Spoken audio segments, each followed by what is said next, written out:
Estimados hermanos de Comunio, Formación Teológica para Laicos, bienvenidos a este nuevo encuentro, esta nueva sesión de acercamiento a la teología mariana con referencia a este tema que estamos llevando a cabo durante este segundo semestre del año 2020. Como es costumbre también entre nosotros, como integrantes de Comunio, tengamos en cuenta las dimensiones concretas que estamos llevando a cabo y que nosotros vamos desarrollando a través de nuestros encuentros. Entonces, como primer momento, y después de esta bienvenida, de este saludo y de este compartir alegre de que estemos unidos en comunión, vamos a iniciar con el momento de oración. Hoy vamos a orar con Santa Catalina de Siena. Ella nos trae una bella oración a la Santísima Virgen María que hace referencia, atención a esto, hace referencia a la relación que tiene la Santísima Virgen María con la Santísima Trinidad. Pongámonos en las manos del Señor, demos gracias a Él por su infinita bondad. Pidámosle que nos siga acompañando, nos siga bendiciendo, nos siga ayudando, guiando por el camino de la santidad, también de la mano de nuestra Madre, la Santísima Virgen María. En el nombre del Padre, y del Hijo, y del Espíritu Santo. Amén. Oh María, María templo de la Trinidad, oh María portadora de fuego, María dispensadora de misericordia, María, germinadora del fruto, María, redentora del género humano, porque sufriendo tu carne en Cristo fue redimido el mundo. Cristo lo redimió con su pasión, tú con el dolor del alma y del cuerpo. Oh María, mar apacible, oh María, donadora de paz, María, tierra fecunda, eres tú, María, planta joven de la que tuvimos una fragante flor, la palabra, el unigénito Hijo de Dios, pues en ti, tierra fértil, fue sembrada esa palabra. Tú eres la tierra, tú eres la planta, oh María, carro de fuego. Tú diste tu manto al fuego escondido y velado bajo la ceniza tuya, es decir, en nuestra condición humana. Oh María, vaso de humildad en el que está y arde la luz del verdadero conocimiento, con cuya luz te elevaste sobre ti misma, y por eso agradaste al Padre, y te raptó, y llevó así, amándote con amor singular. Con la misma luz y el fuego de tu amor, y con el aceite de tu humildad, atrajiste e inclinaste a la humildad divina a que viniera a ti, si bien ya antes era Dios atraído a venir a nosotros por el ardentísimo fuego de su ardiente amor. Tú, oh María, hoy fuiste hecha libro en que se halla escrito nuestro modo de actuar. En ti hoy se halla descrita la sabiduría del Padre Eterno. En ti hoy se manifiesta la fortaleza, la dignidad y la libertad del hombre. Digo que se manifiesta la dignidad del hombre porque si te miro a ti, María, veo que la mano del Espíritu Santo describió hoy en ti a toda la Trinidad cuando formó en ti la palabra encarnada, el Hijo unigénito de Dios. Describió en ti la sabiduría del Padre, es decir, la misma palabra, unigénito de Dios. Describió también la potencia del mismo Padre, pues fue poderoso para realizarlo. Describió la clemencia del mismo Espíritu Santo, pues solo por benevolencia y clemencia divina fue llevado a cabo tan grande misterio. Gloria al Padre, y al Hijo, y al Espíritu Santo, como era en el principio, ahora y siempre, por los siglos de los siglos. Amén.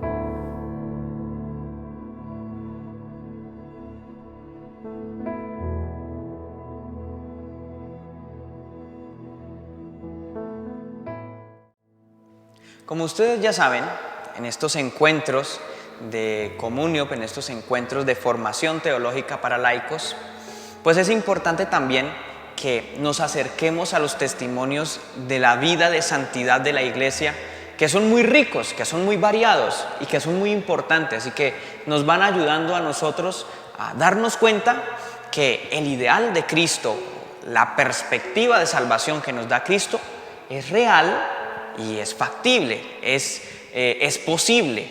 Entonces hoy tenemos el testimonio particularmente de estos santos de la familia dominicana que han dado testimonio a través de estos más de 800 años de historia que tiene la orden. Hoy vamos a acercarnos un poco a la vida de Santa Catalina de Siena. Algunos de ustedes, hermanos y hermanas de Formación Teológica para Laicos, pertenecen a una fraternidad laical que es muy cercana al convento de Santo Domingo de Bogotá. Precisamente es la fraternidad de Santa Catalina de Siena. Pues bien, a ustedes que hacen parte de esta fraternidad, pues es un saludo muy especial y los recordamos con especial cariño. Y para todos los que nos están viendo y que siguen también este proceso de formación, pues vamos a acercarnos un poco a Santa Catalina. Y vamos a mirar dos elementos así muy someramente de la vida de Santa Catalina de Siena. En primer lugar, nos vamos a acercar un poco a algunos datos bibliográficos de la vida de Santa Catalina, que es importante tenerlos en cuenta. ¿Por qué? Porque eso nos lleva a reflexionar la segunda parte de esta reflexión y este acercamiento espiritual dominicano a Santa Catalina, y es el testimonio actual de esta santa y que nos puede servir a nosotros para nuestra vida, para nuestro seguimiento cristiano. Pues entonces iniciemos. Santa Catalina, Catalina de Benincasa, Catalina Benincasa, que es digamos como el apellido de la familia, ¿no? Ella pues es italiana y pues nace en medio de una familia bastante numerosa. Es la penúltima hija de 25 hijos de la casa Benincasa, ¿sí? Entonces, pues bueno, ya podríamos nosotros entender un poco las vicisitudes, las exigencias constantes que tienen pues los padres de Catalina, pues al sacar adelante todos estos 25 hijos. Bueno, pues es una casa en donde surge la santidad, en donde nace la santidad sin de pronto saberlo, porque Catalina pues se va formando desde niña y va teniendo como esa perspectiva de santidad concreta, porque resulta que a los 7 años de edad ella ya como inspirada por el Espíritu Santo quiere dedicar su vida completamente a Dios, pero no lo hace en un monasterio, ¿sí? No lo hace en una comunidad religiosa como tal, como consagrada, sino desde su misma experiencia de familia. Entonces, a los 7 años, ella ofrece un voto personal de virginidad como signo claro de ese querer ofrecerse completamente a Dios, querer dar su vida, ¿sí?, a Dios. Entonces, esto es un elemento importante porque empieza un proceso de madurez, un proceso de cercanía, un proceso de crecimiento en orden espiritual que ya vamos a ver en qué desemboca. Ya cuando está más madura Catalina, entonces ella pues quiere entrar a la orden de la penitencia de Santo Domingo de Guzmán. Entonces, aquí en esta situación, su familia pues se opone a esta decisión de Catalina. Su familia pues no está tan de acuerdo con esta realidad. Hay vicisitudes y exigencias y necesidades más urgentes según la familia de Catalina en el hogar, para que ella pues se dedique a este ambiente de solamente de oración, de penitencia, etcétera, etcétera. Entonces, pues bueno, hay como cierta reticencia en ese sentido. Entonces Catalina, pese a la oposición de su familia, pues entra en la Orden de la Penitencia de Santo Domingo. ¿Qué era la Orden de la Penitencia de Santo Domingo? Era una especie de fraternidad laical, era un grupo de terciarias, que eran de mujeres, terciarias dominicas. Entonces, este es el ambiente espiritual en donde Catalina entra en contacto con la familia dominicana, entra en contacto. Y entonces en ese tiempo, las personas que hacían parte de estos grupos, que eran laicos, grupos laicales, también vestían de acuerdo a sus circunstancias, de acuerdo también a su opción, el hábito, ¿sí? El hábito. Por eso, comúnmente nosotros, si vamos a buscar o de las imágenes que estamos viendo en este momento de Catalina de Siena, vemos que tiene como una especie del hábito dominicano. Pues bien, entonces se hacía referencia a esa entrega en estas órdenes terciarias, pero también con el distintivo del hábito. Es interesante tenerlo en cuenta también. Hay otro elemento importante de la vida de Catalina y es este: hace de su casa un convento. ¿Qué significa esto? Bueno, pues todos sabemos que un convento es el lugar, la casa propia en donde viven los religiosos, las religiosas, ¿sí? Los monasterios, es donde viven los monjes, las monjas. Entonces, en un convento hay toda una serie de dinámicas concretas de comunidad, de oración, de espiritualidad, de cercanía con el Señor, de penitencia, ¿sí? Y más pues en estos momentos en que vivió pues Catalina en el siglo XIV. Entonces, ella quiere hacer de su casa, y más de su casa, de su celda, de su habitación, ¿sí? En la casa de los Benincasa, un convento en donde se vivan todas estas experiencias espirituales, todas estas experiencias de cercanía con Dios. Entonces es un elemento que es importante en la vida porque es una dimensión de su existencia espiritual, ¿no? La contemplación, la oración, la penitencia fuerte que ella realizaba, especialmente en abstenerse de algunos alimentos, ¿no? Entonces es esta experiencia que empieza a darse. Pues bien, pero hace de su casa un convento. Sin embargo, hay un paso más en Catalina que es importantísimo tenerlo en cuenta. Habíamos afirmado que cuando hace de su casa un convento es como una dimensión de su vida espiritual. Entonces, a los 23 años, ella siente un llamado particular, un llamado importante a la vida del apostolado, es decir, a la vida activa, ¿sí? Estaba en en una realidad de cercanía muy espiritual, muy contemplativa en su casa, pero pasa de allí a ver la necesidad, ¿sí? Inspirada por el Espíritu Santo, de salir, ¿sí? De realizar acciones concretas en favor de las personas y más particularmente en favor de los necesitados y en favor de los que, aparte de ser pobres, estaban enfermos, en situaciones de peste, y esto tal vez es muy pertinente para este tiempo que estamos viviendo nosotros de esta situación delicada de salud que está viviendo el mundo. En esta situación de precariedad de salud que vivía la gente en su tiempo, Catalina se va y ejerce su acción de caridad. Es más, impregna a la misma orden de la penitencia de Santo Domingo, no solamente a hacer penitencia, sino a ayudar a aquellos que les toca hacer penitencia porque no tienen con qué comer, ¿sí? Entonces, importante esas dos dimensiones de la vida de Catalina: la contemplación, la oración, la penitencia, pero también la acción, la caridad, el estar con los que lo necesitan. Hay otro elemento importante y es la reforma de la iglesia que vemos acá, en la reforma de la iglesia del siglo XIV. Resulta que en este momento la iglesia estaba pasando por una situación bastante difícil, ¿no? Especialmente en cuanto a la unidad, y esto se relaciona en estos dos puntos, la reforma de la iglesia y la situación del papado, en donde Catalina interviene vehementemente para que la iglesia vuelva a su unidad. Resulta que la situación del papado era bastante difícil.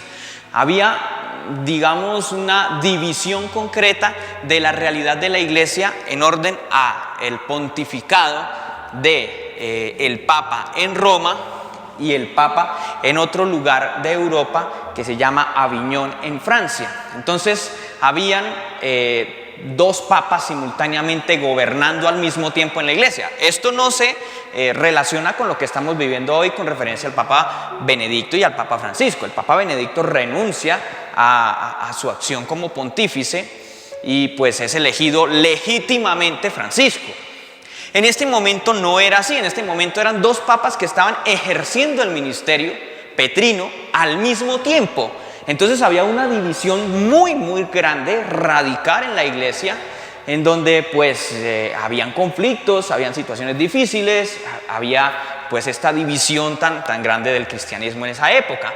Catalina interviene vehementemente procurando que la iglesia vuelva a su unidad y que el papa que estaba en Aviñón, que estaba en Francia, vuelva a su casa, que era Roma.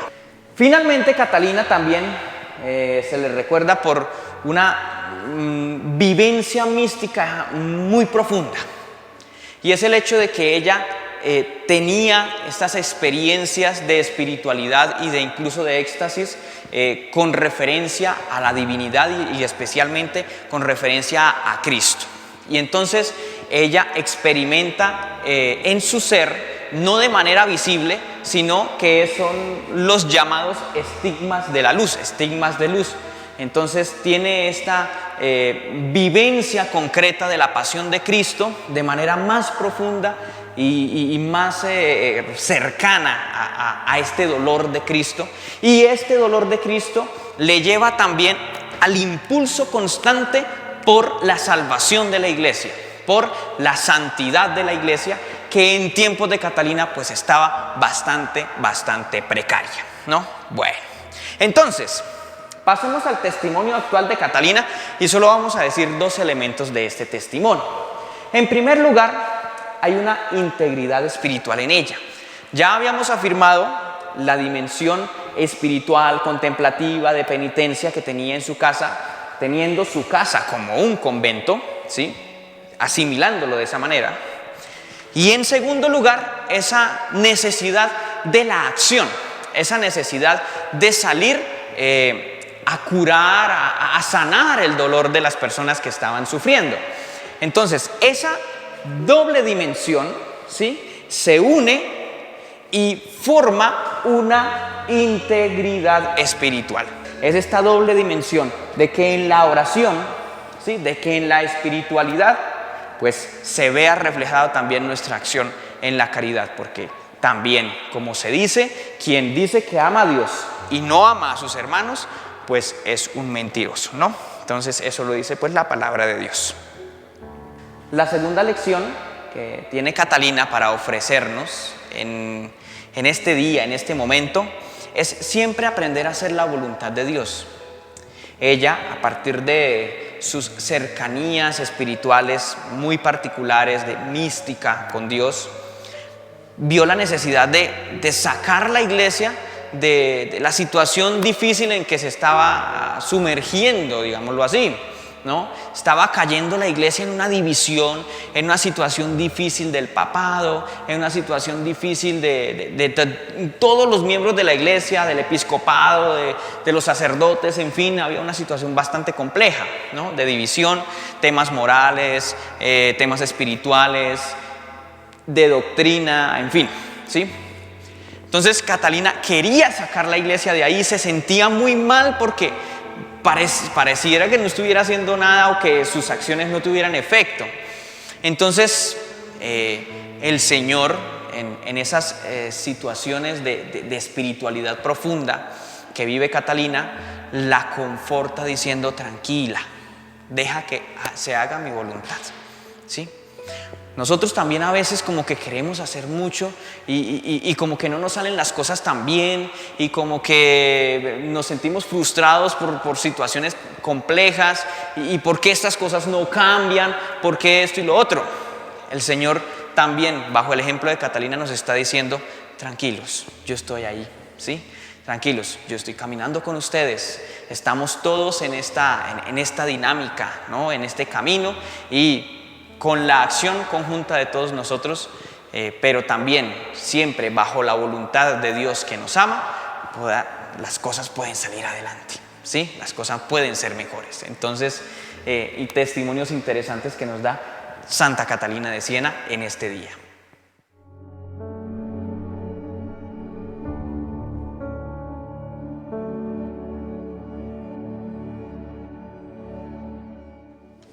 Llegamos al desarrollo temático de este encuentro, de este día, de esta experiencia de formación teológica que estamos llevando a cabo con referencia a la teología mariana. Hemos recorrido también con Fray Hernán la historia de la Mariología a través de toda la historia de la Iglesia. Hemos también contemplado cómo el Concilio Vaticano II, en la reflexión teológica y en la perspectiva espiritual de la actualidad, nos presenta a María como parte de la Iglesia dentro del contexto del documento eclesial por excelencia de la Iglesia actual, que es Lumen Gentium del Concilio Vaticano II, y también siempre referida, ojo, atención a esto, que lo hemos insistido desde el principio, y es María referida siempre al misterio de Cristo, ¿no? Referida siempre al misterio de Cristo. No podemos contemplar, no podemos apartar, no podemos separar, ¿sí?, la persona de María de toda esta estructura también de reflexión doctrinal que tiene la teología, porque perdería sentido y se presentaría solamente como una especie de diosa separada, que no es concorde a las perspectivas bíblicas, patrísticas y de teología de toda la historia de la Iglesia, ¿sí? Entonces, por ese motivo, siempre María la vamos a referir, y ahí es donde encuentra la riqueza de su reflexión, siempre referida a Cristo y a la Iglesia, como nos lo recuerda el Concilio Vaticano II. Pues bien, después de haber realizado esta reflexión, hoy vamos a iniciar un camino de reflexión también concreto con referencia a la Santísima Virgen María en este momento de teología mariana, y es a través de los dogmas que en la historia de la Iglesia la Iglesia ha proclamado como verdades reveladas, donde va descubriendo las características más profundas y más importantes que tiene la Santísima Virgen María, no para sí misma solamente, sino en orden a la salvación y como reflexión e iluminación de las perspectivas humanas que tiene Dios para con nosotros, la aspiración de salvación que tiene Dios para con nosotros y que se da a conocer a través de la acción de Cristo, de la redención de Cristo y de su presencia en medio de nosotros. Entonces, tengamos en cuenta esto, y estas son las claves de lectura entonces que vamos a estar teniendo en cuenta para la reflexión de hoy. Vamos a tratar entonces dos dogmas que son de profunda importancia junto con todos los demás que vamos a ir reflexionando en estos encuentros. Entonces, en primer lugar, la maternidad divina de María. María como Madre de Dios. Ojo, aquí vamos a referir a María solo como Madre de Dios. La reflexión de María como Madre de la Iglesia y Madre nuestra es posterior, ¿sí? Se va en momentos diferentes, pero pues que se empieza a gestar a partir de toda esta reflexión de María como la Theotokos, María como la Madre de Dios. Y le vamos a dar un apelativo y vamos a mirar la clave de lectura de este dogma en este día, y es maternidad divina de María en la reflexión sobre las dos naturalezas de Cristo, ¿sí? El segundo dogma que vamos a estar abordando en este día, en esta sesión, en este encuentro, es la Inmaculada Concepción. Entonces ya están los dos dogmas, que es maternidad y también la Inmaculada Concepción, ¿sí? Entonces, ¿cómo vamos a leer la Inmaculada Concepción? ¿O cómo lo vamos a estudiar? ¿Cómo nos vamos a acercar a él? Dogma controvertido, pero iluminador.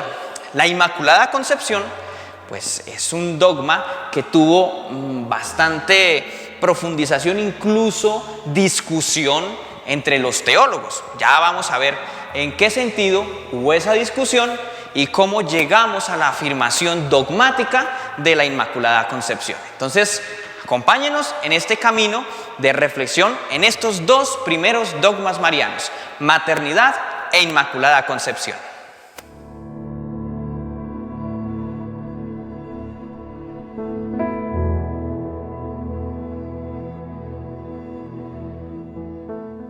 Bien, iniciemos entonces con el dogma de la maternidad divina de María. La afirmación de este dogma está estrechamente unida, ¿sí? O es el resultado, más bien, de la reflexión teológica sobre las dos naturalezas de Cristo.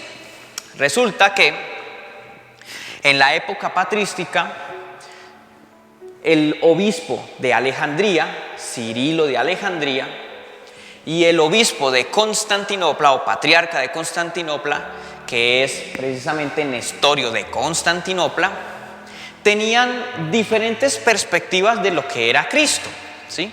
Entonces, para el obispo Cirilo, Cristo era una realidad en donde su humanidad estaba íntimamente unida a su divinidad, ¿sí?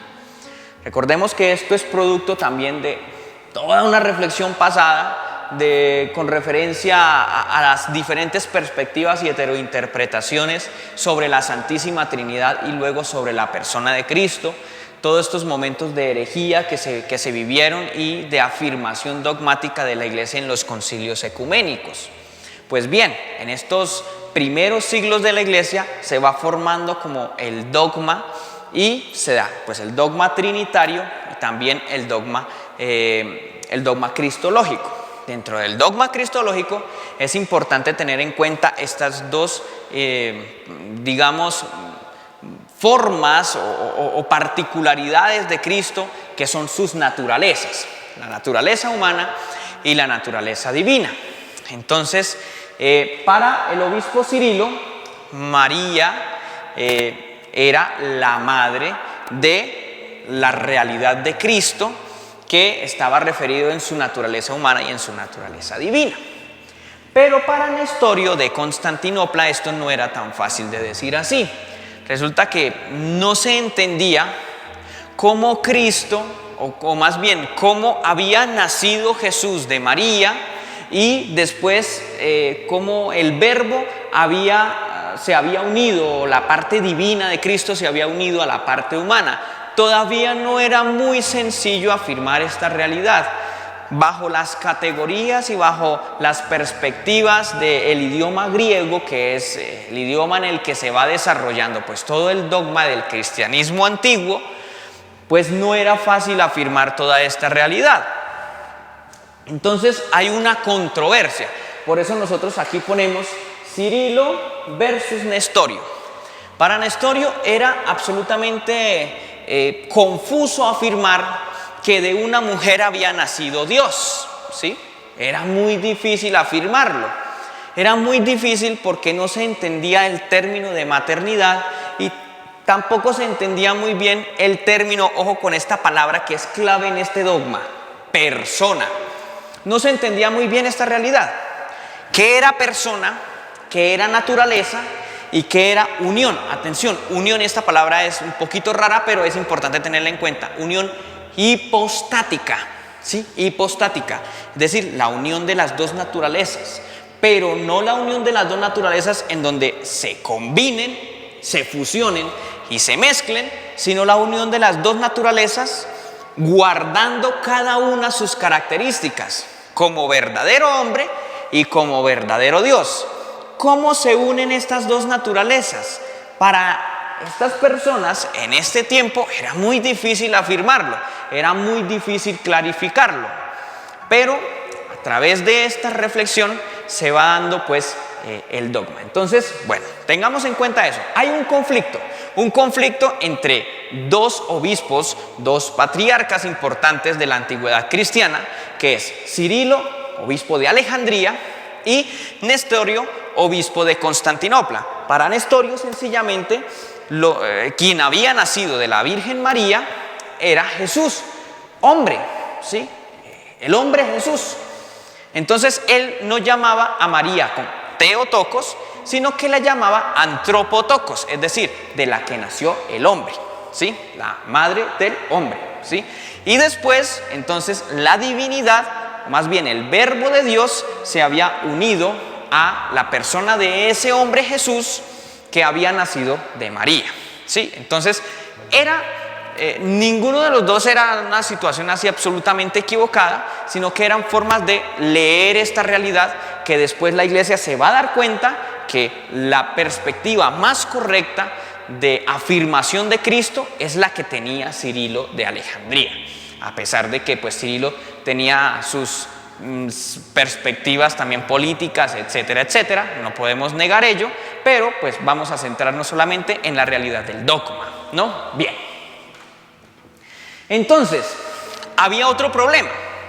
Aclaración de los mitos no cristianos. Resulta que el cristianismo en ese momento, de pronto no ahora, para nosotros es más obvio, pero en ese momento pues la realidad del cristianismo estaba pues mezclada con muchas perspectivas culturales de Grecia y de Roma, ¿sí? Con el politeísmo, con las perspectivas gnósticas, con toda una serie de entramados religioso-culturales, que se daban, y entonces había una afirmación de la realidad de los semidioses, que nacían de mujeres humanas, pero que eran engendrados por Dios.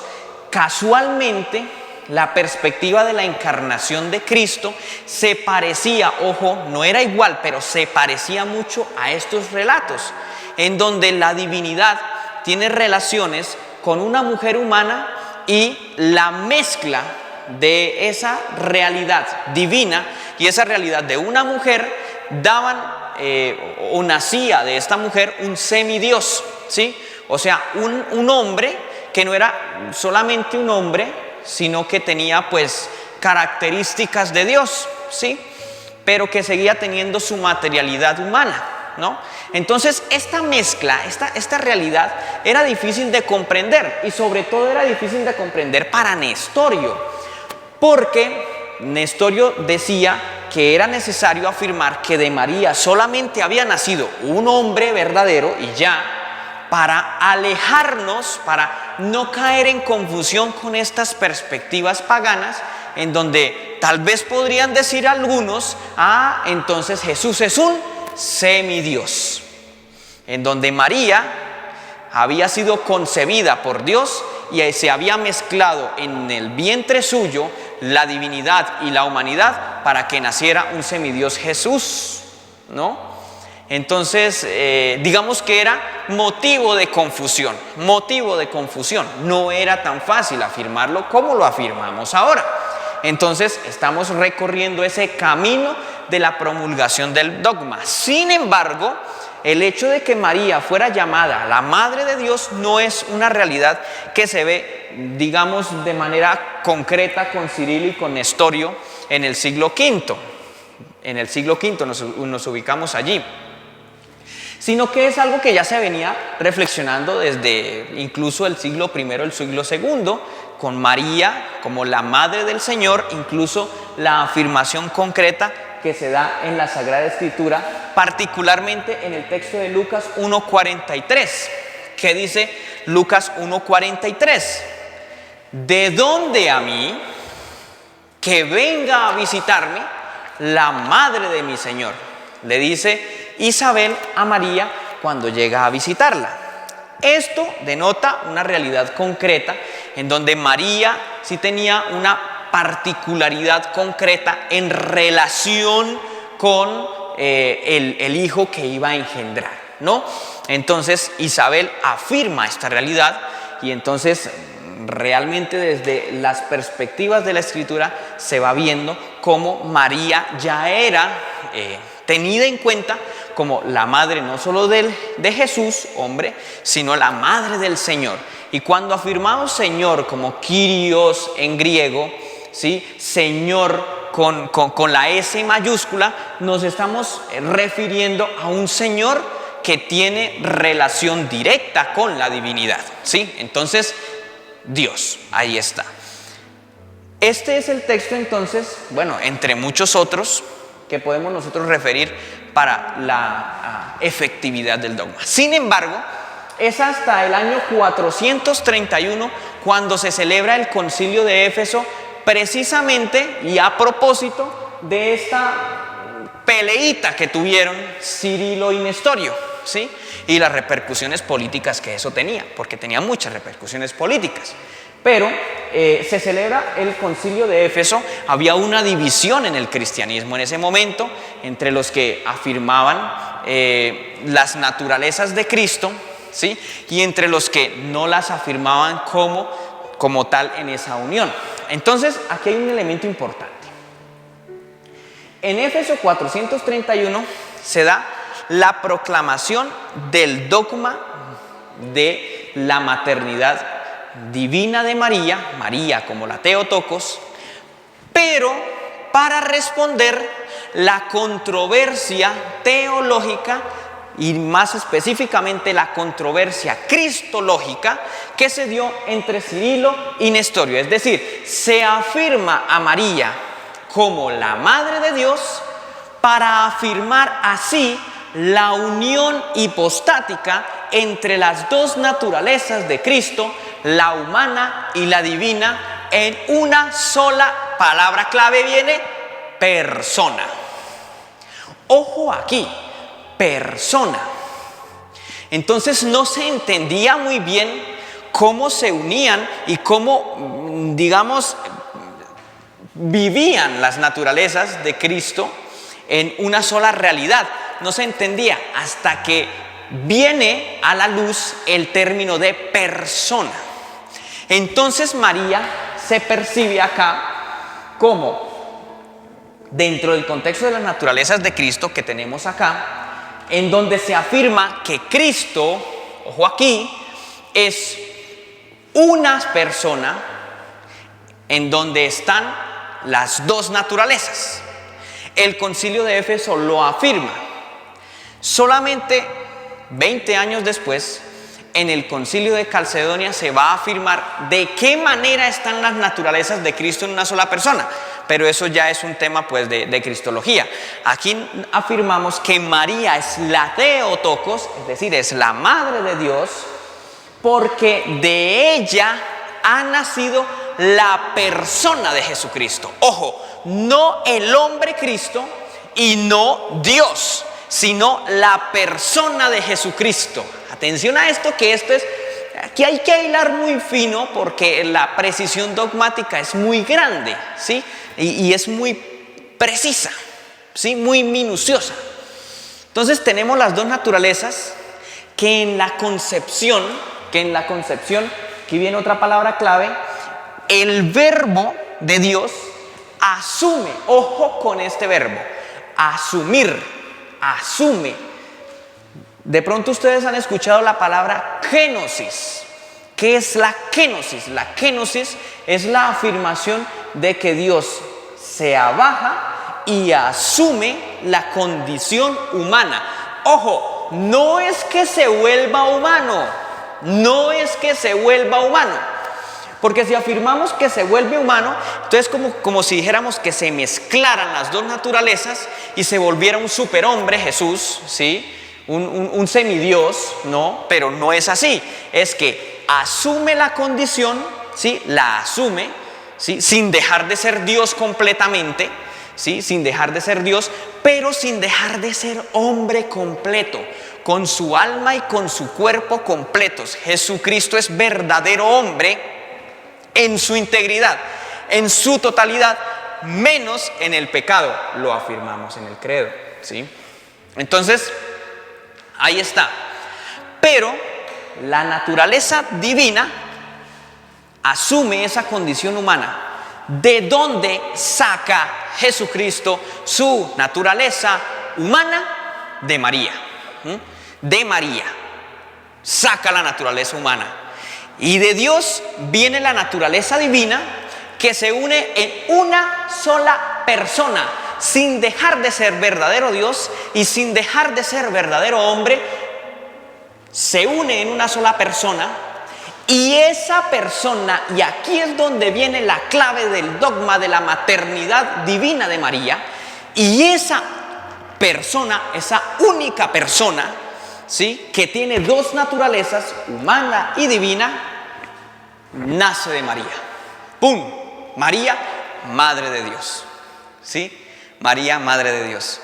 Démonos cuenta la afirmación dogmática tan hermosa que se tiene acá y la precisión y la minuciosidad que se tiene para afirmar esta realidad. María, Madre de Dios. ¿Por qué? Porque de ella nace la persona de Jesucristo. Es decir, nace el verdadero Dios y el verdadero hombre. De María nace la persona. Entonces, las precisiones del Concilio de Éfeso nos van a decir que cuando el Verbo ha asumido la condición humana que es dada de María, hay una sola persona. De manera que la relación que tiene María con Cristo no es solamente una relación biológica, sino que es una relación personal. Cuando nosotros nacemos, y esta precisión la hace Tomás de Aquino, cuando nosotros nacemos, nuestra mamá, nuestra madre, no es madre de la naturaleza, sino que es madre de una persona, ¿sí? De una persona. Mi mamá es mamá de esta persona que es Fray Fabián Rueda, ¿sí? De la persona, no de la naturaleza humana de mía, ¿sí? Entonces, en ese sentido, afirmamos también que Cristo nace como persona humana y divina. Entonces, María es madre de la persona, ¿sí?, de la persona humana y divina de Cristo. Entonces, María es madre tanto de Cristo como verdadero hombre, pero también es madre de Cristo como verdadero Dios, porque está unida esa naturaleza con la humana y la divina en una sola persona. Entonces, María es madre de la persona, y como es madre de la persona, también se debe afirmar que es madre de Dios. Bonito, ¿no? Bonito esta reflexión profunda que se da. Entonces, de María nace la persona. Pues bien, ¿por qué se estudia dentro del contexto de los dogmas marianos? ¿Por qué se estudia de primerito el dogma de la maternidad? Porque es que a partir de la afirmación de la maternidad divina de María, nosotros podemos ahí sí empezar a hablar de la Virgen, ¿sí?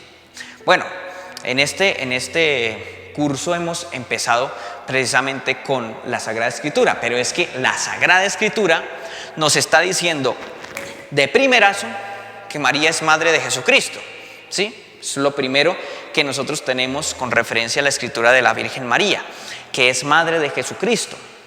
Y como es madre de Jesucristo, quiere decir que es madre de Dios. A partir de esta afirmación, nosotros podemos empezar a reflexionar sobre la Santísima Virgen María. Y por eso vemos en primer lugar el dogma de la maternidad divina de María. Bien, listo. Entonces, vamos a terminar esta reflexión de la primera parte de la maternidad, del dogma de la maternidad, con la afirmación, pues traducida evidentemente del griego, pero el escrito, digamos, literal de el momento en el Concilio de Éfeso en el año 431 en que se proclama el dogma de la maternidad divina de María. Escuchemos. Porque no nació primeramente un hombre vulgar de la Santa Virgen, y luego descendió sobre él el Verbo, sino que unido desde el seno materno, se dice que se sometió a nacimiento carnal, como quien hace suyo el nacimiento de la propia carne. De esta manera, los santos padres no tuvieron inconveniente en llamar Madre de Dios a la Santa Virgen. Concilio de Éfeso. Bien, entonces después de haber reflexionado sobre la maternidad divina de María, vamos a centrarnos ahora en un dogma que pues tiene bastantes puntos de de controversia, de discusión, pero pues también que es muy iluminador para la vida, especialmente para la antropología cristiana, para la antropología teológica, ¿sí? Y es el tema de la Inmaculada Concepción. Recordemos, no nos cansaremos de decirlo, a María siempre se le reflexiona, y esa es su riqueza especial, siempre se le reflexiona en orden a la realidad de Cristo y a la realidad de la Iglesia. Entonces, este dogma es muy cercano a ello, porque pues evidentemente que en la Iglesia, pues los que conformamos la Iglesia somos seres humanos, y que nosotros como seres humanos estamos ordenados a una perspectiva de salvación, y esta salvación es efectuada por Cristo, y en la salvación de Cristo se da también el acontecimiento de la redención, ¿no? De la redención de nuestros pecados. Entonces vamos a darnos cuenta cómo el dogma de la Inmaculada Concepción ilumina este acontecimiento de la redención que efectúa Cristo, ¿sí? La redención de manera concreta y particular que hace Cristo, ¿sí? Directamente Cristo, y también la iluminación que se tiene a partir de esa redención con referencia a nuestra perspectiva como creyentes, como seres humanos, que queremos, aspiramos y nos estamos dirigiendo constantemente a la santidad, ¿sí? A la salvación. Bueno, entonces vamos a iniciar nuestra reflexión.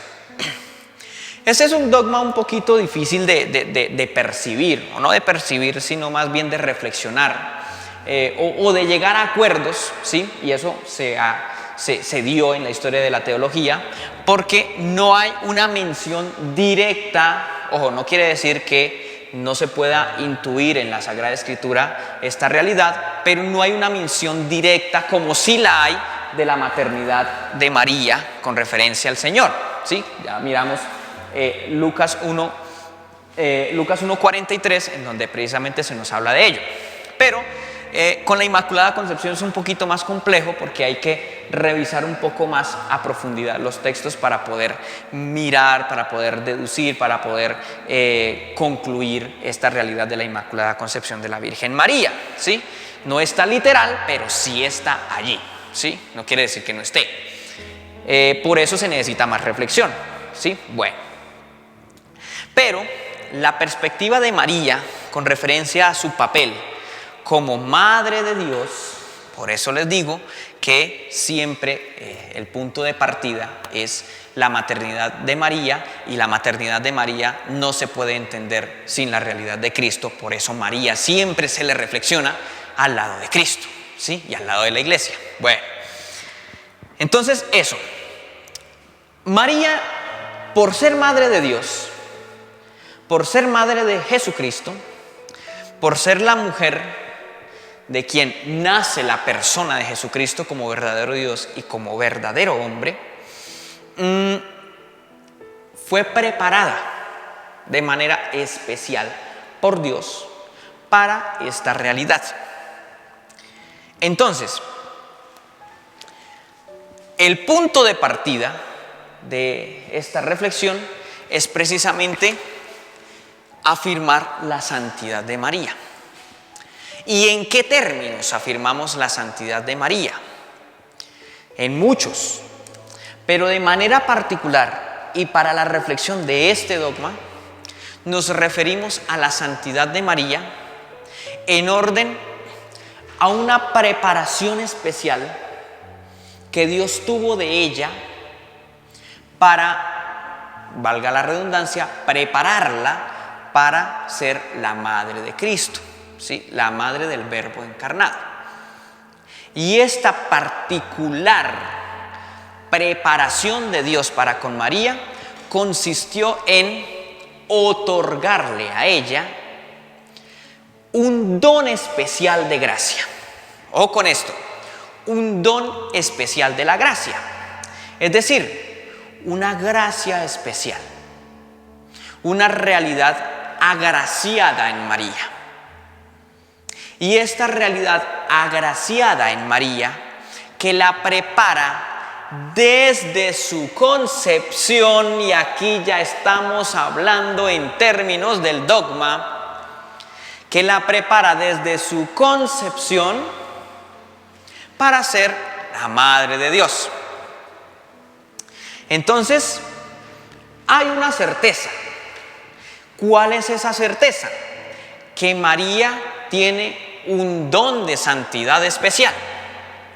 Y ese don de santidad especial está referido a esa presencia de la gracia de Dios especial en ella desde su concepción.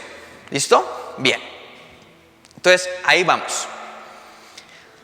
Bueno, pero hay una discusión que tiene que ver con la antropología teológica, es decir, con la reflexión desde la teología que se hace del ser humano. Y es bueno. Pero entonces vamos a afirmar que María tiene un don de santidad especial porque tiene la gracia de Dios de manera especial, pero no puede pecar. Ojo con esta expresión, no puede pecar, puede. O sea, no tiene la posibilidad de pecar. Entonces, muchos teólogos y muchos pensadores, con mucha razón, han dicho, bueno, entonces si María no puede pecar, ¿sí? Si María no puede pecar, quiere decir que no tiene libertad, o que está subordinada, ¿sí? O que está del todo dependiente de la realidad de Dios.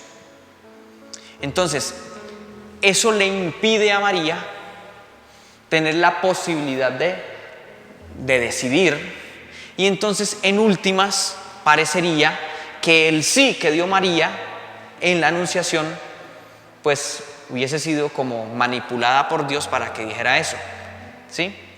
Es una interpretación que se da al tema de la santidad de María, la absoluta santidad de María con referencia a la libertad. Porque si María fuera humana realmente, tendría la posibilidad de pecar. Entonces, claro, hay una discusión fuerte, ¿sí? No quiere decir que esto sea lo que se afirma en la iglesia, pero por eso les digo que es un dogma que es bastante controvertido, pero que a la vez ilumina la realidad humana. Pues bien, con referencia a la libertad de María, a nosotros nos toca decir algo muy claro, y es que la libertad, entendida también, inspirados en las reflexiones que hace Santo Tomás de Aquino, la libertad no es el hecho de poder escoger entre el bien y el mal. Esa no es la libertad. En términos cristianos, la libertad es poder ver conscientemente el bien y dirigirse hacia él. Esa es la libertad. No es el hecho de que, yo puedo escoger entre el bien y el mal. Bueno, hoy vamos a escoger ser malo. Y mañana, me dan ganas de ser bueno mañana, entonces, no, señor, esa no es la libertad. La libertad es siempre ser conscientes de que hay que hacer lo bueno y siempre dirigirse por el camino de la bondad, ¿sí? El camino de la virtud. Esa es la libertad real. Entonces, ¿qué pasa con María? Bueno, pues María recibe la gracia de Dios que le permite ver de manera más clara la realidad, la verdad, el camino del bien, y se dirige libremente por ahí. Por eso hace la voluntad de Dios. Entonces María es plenamente libre. Ojo con esto, porque esto indica también esta afirmación que tenemos aquí: tentación externa y la contrariedad con Eva. ¿Por qué? Porque Eva tenía pues un estado de libertad. Bueno, y no vamos a hablar solamente de Eva, pues, de los primeros padres, ¿sí? Digamos, en ese orden de ideas, afirmando también la perspectiva bíblica de la humanidad que tenía esa conciencia también del bien, pero que se dirige hacia el mal. En ese orden de ideas, la perspectiva humana que se dirige hacia el mal sencillamente está tergiversando su libertad. ¿Quién es María? María es la mujer que ejerce de manera plena, completa, absoluta y perfecta la libertad. ¿Sí? La libertad. Por eso María también podría ser tentada, ¿sí? Podría ser tentada, pero no cae en la tentación. ¿Por qué? Porque ve claramente, con la gracia que ha sido dada en ella desde su concepción, ve claramente el camino del bien y se dirige hacia allá. Escucha la palabra de Dios y la pone en práctica. Y esos son los que agradan, los que les agrada a Dios, ¿no? Entonces, en ese sentido, María esclarece también, desde su perspectiva, lo que nosotros debemos ser como seres humanos. Afirmar siempre esa libertad, no como quien simplemente elige por el bien o elige por el mal, sino siempre dirigidos al bien, sabiendo que por el camino del mal no debemos transitar y ya, ¿cierto? Es esa perspectiva. Entonces, interesante tener en cuenta eso, que, bueno, tiene para profundizar muchísimo, tiene para sacar incluso tesis de doctorado tremendas a partir de esta realidad, pero que estamos nosotros esbozando en el camino de la proclamación dogmática de la Inmaculada Concepción. Miren qué profundidad tiene el hecho de afirmar a María como Madre, María como Inmaculada y después con los otros dogmas. Vamos a mirar 4 preguntas con sus respuestas que nos van a aclarar este camino que hemos estado recorriendo y todo esto que hemos estado diciendo hasta el momento. Entonces, primero, ¿por qué María puede ejercer de manera total, plena, clara y efectiva su libertad? ¿Por qué María tiene la capacidad de vencer la tentación que como humana tuvo? Respuesta: porque ha recibido de Dios una gracia particular, una gracia plena, una gracia especial. ¿No les parece conocido esto? ¿No han escuchado esto en algún momento? Gracia plena, llena de gracia, la anunciación, claro, entonces encontramos la perspectiva bíblica de esta realidad, llena de gracia, y como es llena de gracia, tiene la posibilidad, la particularidad y la capacidad, la facultad de ver el bien y dirigirse hacia él de manera clara, contundente, completa, total, ¿sí?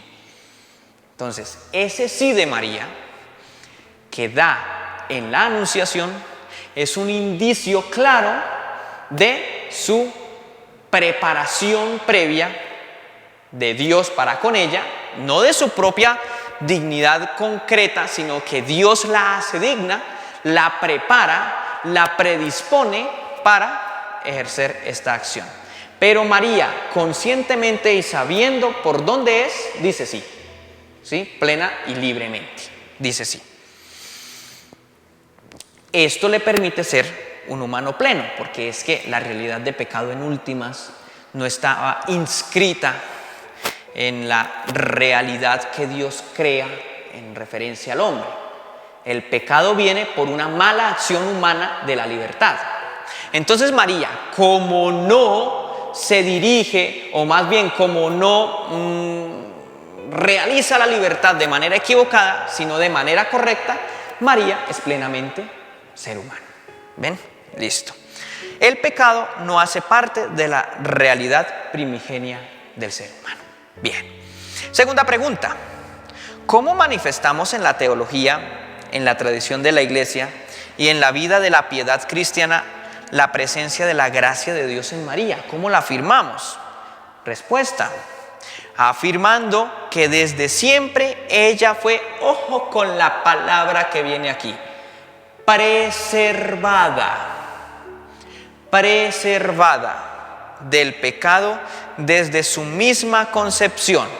¿Qué quiere decir esto?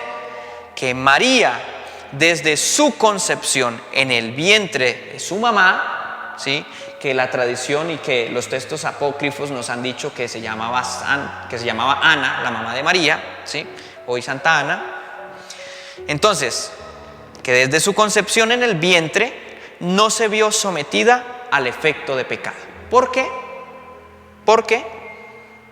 porque recibió de manera particular un don de la gracia, que la predestinaba, más bien, que la preparaba para su maternidad divina. Bien, ¿y en base en qué podemos afirmar esta presencia de gracia en María? ¿Ustedes cómo me dicen que María es llena de gracia? Bueno, porque es que lo tenemos en la Escritura. ¿Sí? ¿Dónde? Bueno, en Lucas 1:28. En Lucas 1:28 se afirma: y entrando le dijo, ¿quién? El ángel. Sí, le dijo: alégrate, llena de gracia. Listo, ahí está, llena de gracia. Y más aún, el Señor está contigo. Ahí está, la afirmación que viene también desde la perspectiva de la Sagrada Escritura.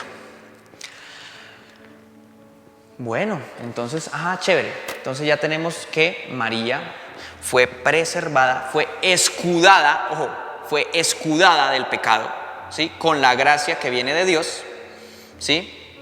Entonces, ella libremente se da cuenta del camino del bien y lo sigue, porque tiene una gracia especial, ¿sí?, de Dios que le ilumina el camino, y María puede ver con claridad. Nosotros, como constantes pecadores, pues tenemos tergiversada nuestra vista, ¿sí? Como yo cuando me quitan las gafas, ¿sí?, no veo bien, entonces tengo tergiversada la vista y de pronto puedo coger el camino equivocado.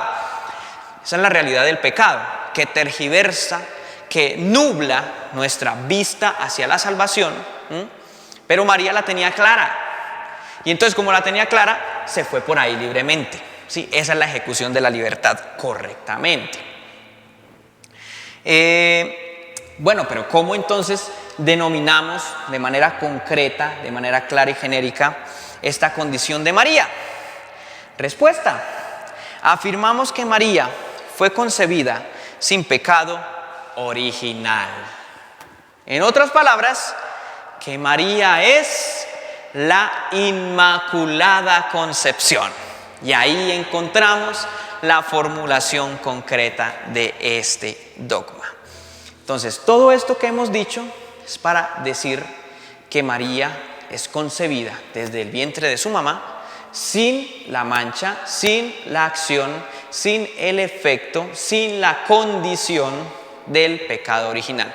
Es más precisa la palabra condición, ¿sí? Es más precisa. Más que la mancha, pues bueno, se habla de inmaculada. La inmaculada quiere decir sin mancha, sin mácula. Mácula en latín es mancha, sin mancha. Pero de manera más precisa podríamos afirmar sin la condición de pecado original. Sin la condición. Tenemos la condición ya desde nuestro nacimiento de esa realidad de pecado, que esto es una afirmación pues que también tiene sus controversias, y que pues se desarrolla a partir de las reflexiones de San Agustín de Hipona, ¿sí? El tema del pecado original con referencia al bautismo, etcétera, etcétera. Pero bueno, eso es harina de otro costal en este momento. Estamos afirmando pues estamos afirmando la formulación dogmática de la Inmaculada Concepción en esa realidad. Pero la condición de pecado María no la tuvo por ser preparada desde el vientre de su madre. Bien. Pero esto no es tan fácil de afirmar. Y aquí vienen los peros de esta realidad. Hay una dificultad para afirmar esto. Es una dificultad que para nosotros puede ser, pues no es una dificultad para nosotros, pero para el recorrido histórico y la maduración de la perspectiva teológica a través de los siglos, de los años, pues tuvo sus encuentros, tuvo sus discusiones, sus situaciones difíciles. Entonces, hay un dilema con esta realidad. El dilema de la redención y el dilema de la humanidad de María. De la redención y de la humanidad. ¿Cómo así? ¿Cómo así? ¿Por qué por ese lado? Bueno, vamos a mirar. Resulta que si María no tuvo nunca pecado, ¿qué es la redención? La redención es liberar al hombre de esa condición de pecado. Ya, bien. O sea, restaurar la amistad del hombre con Dios. Bien. Y restaurando la amistad del hombre con Dios, el hombre tiene la posibilidad de salvarse. Hasta ahí vamos bien. Pero si María nunca tuvo pecado, María no necesitó ser redimida, no necesitó la redención. Y entonces, ¿por qué decimos que la redención es universal? Pero pues a María no, ¿sí? Y entonces, pero decimos que esta condición se da a todos los hombres, a toda la humanidad, la condición de pecado. Entonces, en últimas, María no es humana. ¿Sí? Esas son las controversias que se daban, esas son las discusiones que se dieron. Y las afirmo aquí para que tengamos en cuenta el camino hacia la especificidad del dogma. Porque este fue un camino, así como el tema de la maternidad, así como el tema de la Trinidad, así como el tema de la realidad de Cristo, el dogma cristológico, siempre tuvo un camino en donde hubo bastante controversia, ¿sí? Pero acá pues se presenta esta dificultad. Entonces la redención de Cristo no es universal, sí es universal, pero a María no se necesitó redimirla, ¿sí? ¿Cómo afirmamos esto? Entonces vamos a mirar. Una corriente, la corriente que decía María definitivamente sí tuvo pecado original y sí tuvo pecado, pero pues digamos que Dios la colmó de una realidad concreta de santidad y que también ella, junto con toda la humanidad, recibió la redención de Cristo y pues ella definitivamente no, de manera especial, no siguió en esa condición de pecado. De pronto los otros seres humanos sí. Se llamó la corriente de los maculistas. Maculistas quiere decir de la mancha, ¿sí? Del pecado. Bueno, recordemos pecado, condición. Pero los demás, los otros, bueno, y estos maculistas, hay que decirlo, principalmente representados por los frailes dominicos, ¿sí? Entonces aquí hubo una discusión entre comunidades religiosas, porque los dominicos afirmaban, bueno, pues no solamente los dominicos, sino pues toda la corriente que estaba representada principalmente por los dominicos, y no todos los dominicos, sino pues algunos teólogos dominicos, afirmaban que la Virgen tuvo pecado, ¿sí? Porque si no, no se le podría considerar humana, y además porque la redención de Cristo entonces no tendría un carácter universal. ¿Qué problema? Pero los inmaculistas, que eran representados por la comunidad de los franciscanos, decían: no, señores, María no tuvo pecado original y no tuvo pecado, es inmaculada desde su concepción, porque Dios desde su concepción, como ya lo habíamos dicho antes, la preservó del pecado. ¿Y qué hacemos con la redención? Bueno, un franciscano llamado Guillermo de Ockham afirmó que María, en efecto, fue redimida, pero no, si no tuvo pecado, pere tantico, fue redimida, pero de manera anticipada. O sea, el efecto de la redención obró en María de manera anticipada en virtud de la maternidad divina. Bueno, entonces ahí ya hay una aclaración más cercana, más profunda y más concreta de esta realidad. Claro que sí, María fue redimida desde antes de su nacimiento. Entonces María, ontológicamente, es decir, desde su perspectiva de ser, ¿sí?, podría tener pecado, pero no lo tuvo. ¿Por qué? Porque Dios la preservó, ¿sí? La preservó, la conservó. Desde el vientre de su madre, la preservó, la conservó y entonces la preparó para la maternidad divina. Desde estas categorías y desde este lenguaje podemos afirmar a María como Inmaculada Concepción. Ahora bien, esta perspectiva mariana, ¿sí?, esta condición de María como Inmaculada Concepción no se limita a María solamente. Ella, de manera anticipada, vivió, vive y vivirá, experimentará todo el plan de salvación que tiene Dios para todos nosotros.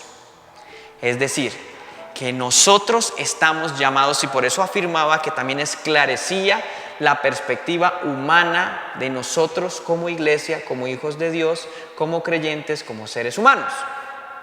¿Por qué? Porque María vive anticipadamente todo lo que nosotros estamos llamados a vivir con Dios. Esa cercanía, esa libertad, ese estado de gracia, esa amistad con Dios, esa redención, esa salvación, ¿sí?, esa glorificación, porque si somos hijos de Dios, estamos por adopción, ¿sí?, por adopción tomando también la condición divina. Entonces, estas perspectivas teológicas no se encierran solamente en la persona de María. Por eso nosotros afirmamos que es redimida de forma especial, muy particular. Por eso también nosotros afirmamos que es el prototipo de ser humano. Es que María no es que sea un ser humano extraño. Los seres humanos extraños somos nosotros, porque María sí asume en sí misma todo lo que un ser humano debe hacer desde el plan salvífico de Dios. Nosotros somos los que no estamos en esa realidad. A veces afirmamos que el pecado es humano, ¿sí? O sea, que el pecado es propio de nuestra situación o condición humana, y realmente no es tan así. Realmente nuestra condición humana no está ligada al pecado, ¿sí? Nosotros equivocamos el camino en el mal uso de la libertad. María no lo hizo, por eso María es el prototipo de ser humano. Hacia allá debemos dirigirnos, hacia allá debemos actuar, ¿sí? Esa es la realidad. Entonces, esa libertad que es iluminada por la gracia en María es la libertad que nosotros estamos llamados a ejercer en nuestra vida, ayudados por la gracia de Dios que se nos da gracias a la condición de hijos de Dios y gracias a la realidad que tenemos nosotros con referencia a la redención que se efectuó en nosotros por parte de Jesucristo. Y entonces tenemos en cuenta que María es el ejemplo anticipado de la redención. Finalmente, terminando ya esta reflexión, que está como un poquito larga, pero que es necesario que la vayamos desarrollando y terminando ya, afirmamos que el Papa Pío IX, como ustedes de pronto lo pueden saber, el 8 de diciembre de 1854, pues promulgó de manera solemne y concreta el dogma de la Inmaculada Concepción de María en una bula de ese momento que se llama Ineffabilis Deus, ¿sí? Y pues se promulga el dogma de la Inmaculada con las siguientes palabras: para honra de la Santísima Trinidad, para la alegría de la Iglesia Católica, con la autoridad de nuestro Señor Jesucristo, con la de los santos apóstoles Pedro y Pablo y con la nuestra, definimos, afirmamos y pronunciamos que la doctrina que sostiene que la Santísima Virgen María fue preservada inmune de toda mancha de culpa original desde el primer instante de su concepción, por singular privilegio y gracia de Dios omnipotente, en atención a los méritos de Cristo Jesús, Salvador del género humano, ha sido revelada por Dios y por tanto debe ser firme y constantemente creída por todos los fieles. Bula Ineffabilis Deus, numeral 18.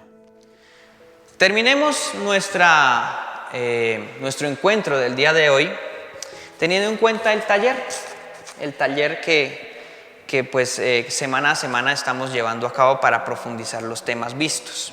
Primera pregunta. De acuerdo a lo expuesto, ¿qué significa que María sea la Madre de Dios? ¿Qué significa que María sea la Madre de Dios?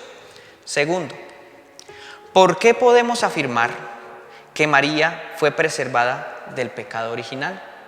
¿Por qué lo podemos afirmar? Entonces, esperamos sus respuestas. Recuerden el correo que tenemos ya ahí en pantalla para enviar pues estos documentos, y deseándoles bendiciones infinitas a ustedes, a sus familias, deseando también que Dios siga bendiciendo la vida de sus familias, de sus comunidades, ¿sí? De sus propias vidas. Les deseamos que tengan una feliz semana. Que el Señor nos bendiga, que el Señor nos acompañe, y que pues por la intercesión también de Santa Catalina de Siena y lógicamente de nuestra Madre, la Santísima Virgen María, que es Madre de Dios y que es la Inmaculada Concepción, nos siga llenando de gracia el Señor para siempre conducirnos por el camino de la libertad hacia el bien. Feliz semana para todos.